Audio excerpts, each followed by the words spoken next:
اس video میں lesson number 4 night کو مکمل کیا جائے گا۔ اس سے پچھلی ویڈیو میں ہم نے اس نظم کو پڑھ کر سمجھنے کی کوشش کی تھی۔ اب ہم اس سے متعلق ریڈنگ فار کمپریہنشن کا سیکشن دیکھتے ہیں۔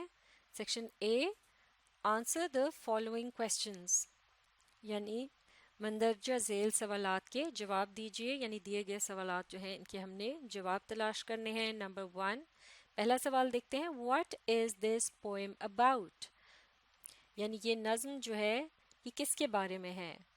تو اس سوال کا جواب تلاش کرنے کے لیے سب سے پہلے دیکھیں گے اس کے ٹائٹل کو۔ اس کا ٹائٹل کیا تھا؟ نائٹ، یعنی رات۔ تو اس کا آسان سا جو جواب ہے وہ ہے دس پوئم از، اب یہاں پر از کا اضافہ کر دیں گے، از اباؤٹ، اور پھر اس کے بعد لکھ دیں گے لفظ نائٹ۔ اسی سوال کو اگر ہم جواب میں تبدیل کر دیں تو اسے ہم اس طرح سے بھی لکھ سکتے ہیں، کیپٹل ٹی سے شروع کریں گے، دس پوئم، اور پھر اس کے بعد از کا اضافہ کیا، اور پھر اباؤٹ، اور اس کو کٹ کر دیتے ہیں، اور اس کے بعد نائٹ، اور پھر فل سٹاپ۔ تو یہ پورا جملہ بن گیا، this poem is about night, یعنی یہ نظم رات کے متعلق ہے۔ اگلا سوال، when do the stars shine، یعنی ستارے کب جگمگاتے ہیں یا چمکتے ہیں۔ تو اس کا جواب کیا ہوگا؟ جب رات ہوتی ہے تو ستارے چمکتے ہیں۔ تو اس بات کو انگلش میں کیسے کہیں گے؟ اسی جو سوال ہے اس کو ہم تبدیل کر سکتے ہیں جواب میں۔ سب سے پہلے the سے شروع کریں گے، the stars shine، اور پھر ہم لکھ دیں گے ایٹ نائٹ، اور آخر میں فل سٹاپ۔ تو یہ پورا جملہ کیا ہو گیا؟ the stars shine at night، یعنی ستارے رات کو چمکتے ہیں۔ Question number 3، what does the night bring for us، رات ہمارے لیے کیا لے کر آتی ہے۔ اب ذرا اس نظم پر ایک نظر ڈالتے ہیں، کیونکہ یہاں پر کچھ الفاظ ہم نے نوٹ کیے تھے، جیسے کہ یہاں اس نظم میں ذکر کیا گیا تھا کہ کس طرح سے پرندے اور انسان سب جو ہے وہ رات کو آرام کرتے ہیں، ہر طرف خاموشی ہوتی ہے، اور جیسے کہ چاند کو بھی دکھایا گیا تھا، وہ بہت ہی پرسکون اور خوش دکھائی دیتا ہے، اور وہ بھی گویا ایک جگہ جیسے بیٹھا ہو سکون کے ساتھ اور مسکرا رہا ہو رات کو دیکھ کر۔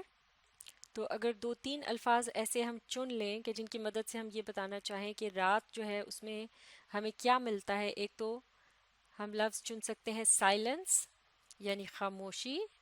اس کے علاوہ جیسے کہ جب آسمان میں چاند جو ہے پھول کی طرح کھلا ہوا دکھائی دیتا ہے تو اس کو دیکھ کر ہمیں بھی مسرت یا خوشی محسوس ہوتی ہے، تو یہاں ڈیلائٹ کا لفظ بھی استعمال کیا گیا ہے، اس کو بھی لے سکتے ہیں۔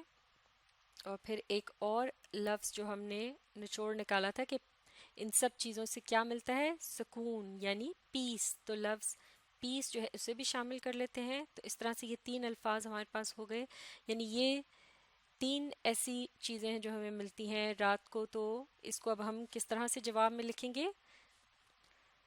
اسی سوال کو تبدیل کرتے ہیں، شروع کے جو 2 الفاظ ہیں انہیں کٹ کر دیا، پھر the سے سٹارٹ کریں گے، the night، اس کے بعد bring کے ساتھ ہم نے لیٹر ایس کا اضافہ کرنا ہے، برنگز ہو جائے گا، the night brings، اور ان آخر کے جو الفاظ ہیں اور یہ کوسچن مارک اس کو کٹ کر دیتے ہیں، اس کے بجائے ہم یہاں لکھیں گے وہ 3 الفاظ جو بھی ہم نے تلاش کیے ہیں، the night brings silence، پھر کوما لگائیں گے، delight، اور پھر ان 2 آخر کے 2 الفاظ کے بیچ میں ہم لکھیں گے and peace، اور پھر آخر میں ہم جو آخر کے جو 2 الفاظ تھے اس کوسچن کے ان کو یہاں آخر میں لگا دیں گے for us، اور پھر فل سٹاپ۔ تو پورا جملہ کس طرح سے ہو جائے گا؟ the night brings silence, delight and peace for us، یعنی رات ہمارے لیے خاموشی، مسرت یا خوشی اور سکون لے کر آتی ہے۔ اب دیکھتے ہیں question number 4، what makes the moon happy، چاند کو کیا چیز پرمسرت بناتی ہے، یا وہ کیا چیز ہے جو چاند کو خوشی دیتی ہے۔ تو چلیے اس نظم پر ذرا ایک نظر ڈالتے ہیں، اور اس کے آخر میں ہم نے دیکھا تھا کہ چاند کے متعلق بتایا جا رہا تھا کہ with silent delight sits and smiles on the night، یعنی وہ رات جو ہے وہ بالکل خاموش اور پرسکون ہے، اور اس کو دیکھ کر چاند بھی جو ہے وہ خاموشی کے ساتھ بیٹھ کر مسکراتا ہے یا خوش ہوتا ہے، خوشی محسوس کرتا ہے، ایک ڈیلائٹ محسوس کرتا ہے۔ تو لہٰذا ہم کہہ سکتے ہیں کہ رات کا جو وقت ہے وہ چاند کو پرمسرت بناتا ہے یا اسے خوشی دیتا ہے۔ لہٰذا ہم اپنے جواب کو the night کے الفاظ سے شروع کریں گے، کیپٹل ٹی سے سٹارٹ کریں گے، اس کے بعد نائٹ، the night، اور پھر اس سوال میں سے ہم یہ الفاظ لے لیں گے makes the moon happy، اور کوسچن مارک کے بجائے لگا دیں گے آخر میں فل سٹاپ۔ تو اس طرح سے ہمارا جواب مکمل ہو جائے گا۔ the night makes the moon happy، یعنی رات جو ہے وہ چاند کو خوشی دیتی ہے، یا پھر رات کو دیکھ کر چاند جو ہے وہ خوش ہوتا ہے۔ اگلا سوال why are birds silent in their nests، پرندے جو ہیں وہ اپنے گھونسلوں میں خاموش کیوں ہیں، یعنی اس نظم کے متعلق پوچھا گیا ہے۔ اس نظم میں یہ جو بات کہی گئی ہے اس سے کیا مراد ہے؟ تو پرندے اپنے گھونسلوں میں کیوں خاموشی سے دبکے ہوئے ہوتے ہیں؟ کیونکہ دراصل وہ اس وقت کیا کر رہے ہوتے ہیں؟ وہ سو رہے ہوتے ہیں، رات کے وقت پرندے بھی سو جاتے ہیں۔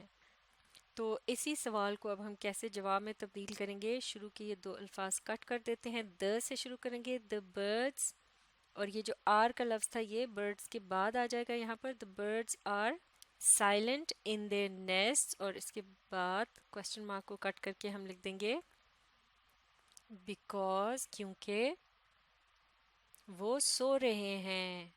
اس کو کس طرح سے لکھیں گے؟ they، یعنی وہ، are asleep، سو رہے ہیں۔ تو چلیے پورا جملہ پڑھتے ہیں۔